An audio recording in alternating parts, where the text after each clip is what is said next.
കൈനേരി പടിഞ്ഞാറക്കര കുറേ പ്രാവശ്യം വന്നിട്ടുണ്ടെങ്കിലും കിഴക്കേക്കരയിൽ ആദ്യമായിട്ടാണ് വരുന്നത്. പറഞ്ഞു വരുമ്പോൾ ഞാനും കുട്ടനാട്ടുകാരനാണേലും ഞങ്ങളൊക്കെ കൂടുതലും ബസ്സുകളാണ് യൂസ് ചെയ്യുന്നത്. നമുക്ക് ബോട്ടിനെ ആശ്രയിക്കേണ്ട ആവശ്യം വരാറില്ല. പക്ഷേ ഈ കൈനേരി കണക്കുള്ള ഉൾനാടൻ കുട്ടനാട്ടുകാർക്ക് ഏറ്റവും കൂടുതൽ അവർ യൂസ് ചെയ്യുന്നത് ബോട്ടാണ്. നമ്മുടെ കേരള സർക്കാരിൻ്റെ സർവീസ് നടത്തുന്ന ബോട്ടാണ് അവർ യൂസ് ചെയ്യുന്നത്. പിന്നെ നമ്മളുടെ എല്ലാവരുടെ വീട്ടിലും ബൈക്കുള്ള കണക്ക് ഈ മിക്ക വീടുകളിലും ഇവിടെയുള്ള മിക്ക വീട്ടിലും ഒരു ചെറിയ വള്ളമെങ്കിലും കാണും. നിങ്ങൾ എങ്ങോട്ടാണ് പോകുന്നതെന്ന് പറയുമ്പോൾ നമുക്ക് ചെറുകരയിലൊരു വല്യച്ഛനുണ്ടായിരുന്നു, ഗോപി വല്യച്ഛൻ. ഗോപി വല്യച്ഛൻ മരിച്ചിട്ടിപ്പം കുറേ വർഷമായി. ഗോപി വല്യച്ഛൻ്റെ രണ്ടാമത്തെ മോള് അനിത ചേച്ചി നമ്മുടെ ഇവിടെ കൈനേരിയിലാണ് താമസിക്കുന്നത്. ഞാനിതുവരായിട്ട് ഇങ്ങോട്ട് വന്നിട്ടില്ല, ആദ്യമായിട്ടാണ് ഇങ്ങോട്ട് വരുന്നത്. കഴിഞ്ഞ ഞായറാഴ്ച ഈ വീഡിയോ എടുക്കുന്ന പറയുന്നത് ജൂൺ 16-ാം തീയതിയാണ്. അതിന് മുമ്പിലത്തെ ഞായറാഴ്ചയായിരുന്നു ചേച്ചിയുടെ മോളുടെ കല്യാണമായിരുന്നു. പക്ഷേ ഞങ്ങൾക്ക് ആർക്കും വരാൻ പറ്റിയില്ല. അപ്പം എല്ലാവർക്കും കൂടെ ഇന്ന് വരാമെന്ന് വിചാരിച്ച് ഈ വീട്ടിലുള്ള ഞാനും അച്ഛനും അമ്മയും അപ്പച്ചിയും പിന്നെ കിയാനും കൃഷാനും ഇവിടെ അങ്ങോട്ട് പോകാമെന്ന് വെച്ചു. അവരുടെ വീട് വരെ കാറ് പോകത്തില്ല, അവിടെ ഒരു അമ്പലമുണ്ട്. അമ്പലത്തിൻ്റെ ഗ്രൗണ്ടിൽ കൊണ്ട് വണ്ടി പാർക്ക് ചെയ്തിട്ട് വേണം അവരുടെ വീട്ടിലോട്ട് പോകാൻ. കാണാൻ നല്ല ഭംഗിയൊക്കെയാണ്, ചുറ്റും വെള്ളമാണ്, പക്ഷെ കുടിക്കാൻ വെള്ളമില്ല. ഇത് കണ്ട അവിടെ ഉള്ളവർക്ക് കുടിക്കാനുള്ള കുടിവെള്ളം വണ്ടികൾ കൊണ്ടുവന്ന് സപ്ലൈ ചെയ്യുന്നതാണ്. ഇവിടുന്ന് കുറച്ചധികം നടക്കാനുണ്ട്.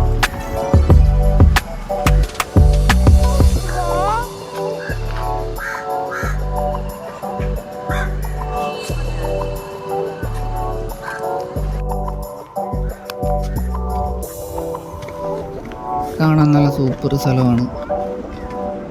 നടക്കാൻ റോഡില്ല, ബൈക്കൊന്നും പോവില്ല.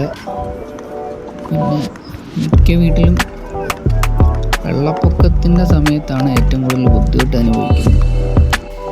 ഇപ്പോൾ ഇവിടെ പുതിയതായിട്ട് പണിയുന്ന വീട്ടിലൊക്കെ അവർ പില്ലറിൽ നിർത്തിയാണ് വീടൊക്കെ പണിയുന്നത്. അപ്പം വെള്ളപ്പൊക്കം വന്നാലും വീടിൻ്റെ അകത്ത് വെള്ളം കയറത്തില്ല. ഉണ്ട്, അത് ഈ വെള്ളം വെച്ചേക്കുന്ന മിക്ക വീട്ടിലും ഇത് കണക്ക് ഓരോരോ ചെറിയ വള്ളങ്ങൾ കാണും. ചക്കര വീട്ടിലോട്ട് ആദ്യമായിട്ടാണ് പോകുന്നത്. നമുക്ക് വഴി അറിയത്തില്ല. പിന്നെ ആരുടെ ചോദിച്ചാലും വഴി പറഞ്ഞു തരും. ഒക്കെ ഇവിടുത്തെ മുൻ വാർഡ് മെമ്പറായിരുന്നു. കിയാനെയും പിടിച്ചിട്ടുണ്ടായിരുന്നു ഞാൻ നടന്നത്. അമ്മ പുറകിൽ കൃഷാനെയും പിടിച്ചിട്ട് വരുന്നുണ്ട്. രാജാപ്പിക്കും അമ്മയ്ക്കും ഭയങ്കര മുട്ടുവേദനയാണ്.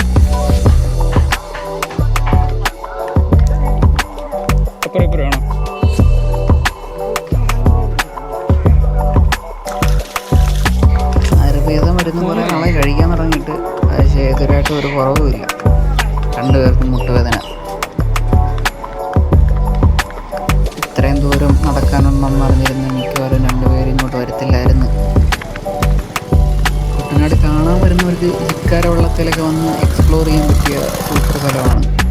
നമ്മളീ പരന്ന് കിടക്കുന്ന കായലിൽ കൂടെയൊക്കെ യാത്ര ചെയ്യുന്നതിനെക്കാട്ടും നല്ലത് ഇത് കണക്കത്തെ ഇടത്തോടുകളിലൂടെയൊക്കെ സഞ്ചരിക്കുന്നതായിരിക്കും ഏറ്റവും നല്ലത്. അപ്പോൾ നമുക്ക് ഈ ഇവിടെയുള്ള ആൾക്കാരുടെ ജീവിതവും അവരുടെ ജീവിത സാഹചര്യങ്ങളും അതൊക്കെ മനസ്സിലാക്കാൻ പറ്റും. ഇത് കണക്കുള്ള കുറേ കുഞ്ഞു കുഞ്ഞു പാലങ്ങളാണ് അവിടെ ഉള്ളത്. ഇച്ചിരി കയറാനൊക്കെ ബുദ്ധിമുട്ടാണ് പ്രായമായവർക്ക്. പിന്നെ മിക്കതും അപകടാവസ്ഥയിലാണ്. നാട്ടിൽ പല സ്ഥലങ്ങളിലും ഇതേപോലെ കുഞ്ഞു കുഞ്ഞ് കള്ള് ഷാപ്പുകളൊക്കെ ഉണ്ട്. അപ്പം സഞ്ചാരികളായിട്ട് വരുന്നവർക്കൊക്കെ അവിടെ കയറി ഫുഡ് കഴിക്കാനും ഒക്കെ പറ്റും. ഈ കാഴ്ചകളൊക്കെ നേരിട്ട് ഒന്ന് കാണേണ്ടതാണ്. നമ്മൾ ഫോണിൽ കൂടെ കാണുമ്പം എത്രത്തോളം ആസ്വദിക്കാൻ പറ്റുമെന്ന് അറിയത്തില്ല. പക്ഷേ ഇവിടെ ഒന്ന് നേരിട്ടൊന്ന് കാണുമ്പോഴാണ് ഇതിൻ്റെ ഭംഗി നമുക്ക് മനസ്സിലാക്കാൻ പറ്റുന്നത്. ആ ചേട്ടൻ്റെ അടുത്ത് ചോദിച്ച് വീട് ഏതാണെന്നൊന്നും കൂടെ ഉറപ്പിക്കുകയാണ്. ഇതാക്കടെ വീട്ടിൽ ഓൾറെഡി എത്തി. അതിൻ്റെ വീടിൻ്റെ മുന്നിൽ നിന്ന് മറ്റൊരു വീഡിയോ ആയി.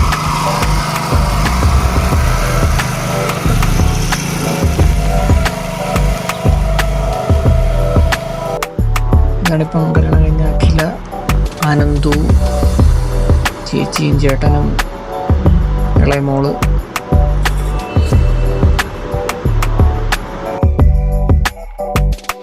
ഇത് അപ്പുറത്തെ വീട്ടിലെ ചേച്ചിയാണ്, ചേച്ചിയുടെ മോളാണ് അതാണ് കഴിക്കുന്നത്.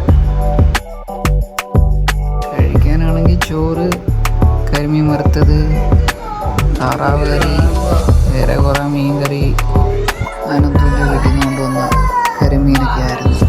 അവരുടെ വീട്ടിൽ വെച്ച് ആരുടെയും ഫോട്ടോയും വീഡിയോ ഒന്നും എടുത്തിട്ടില്ല. ഇവിടെ നിൽക്കുക വെള്ളത്തിനകത്തല്ലേ.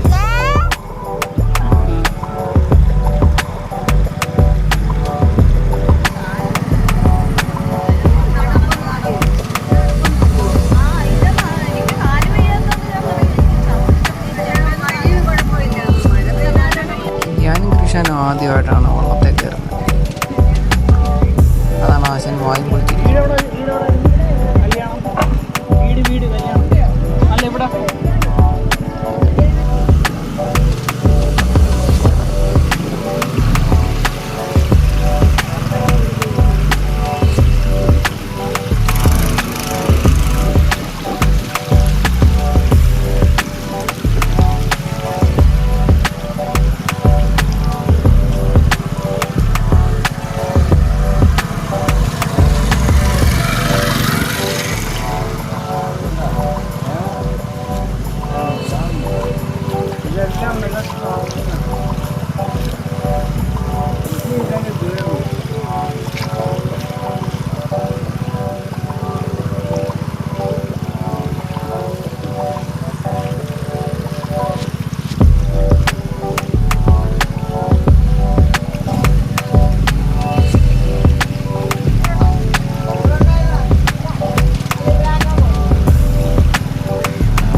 ഇടത്തോടൊക്കെ കഴിഞ്ഞ് ഞങ്ങൾ കൈനീറിയ ആറിലോട്ട് കടന്നു.